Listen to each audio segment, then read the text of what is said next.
Here are 3 unique sauce recipes to spice up your next burger. For an elevated bistro-style hamburger, prepare a French herbs de Provence burger sauce. To make 1 cup of sauce, you need 1 cup of French's Dijon mustard and 1 teaspoon of Laurie's cracked pepper, garlic, and herb seasoning. Mix the 2 ingredients together, then spread the sauce on your burger. And voila! You're ready to enjoy. Add some extra heat to your burger with Diablo burger sauce. To make 1/4 cup of sauce, you need 1 cup of French's classic yellow mustard and 1/4 cup of Frank's Red Hot Original Cayenne pepper sauce. Thoroughly mix the 2 ingredients together and spread it on your bun. Now, you're free to feel the burn.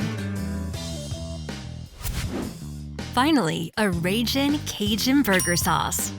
To make 1 cup of sauce, you need 1 cup of ranch dressing and 1 teaspoon of McCormick Culinary Cajun seasoning. Mix the ingredients together, serve on your freshly grilled burgers, and enjoy the Ragin.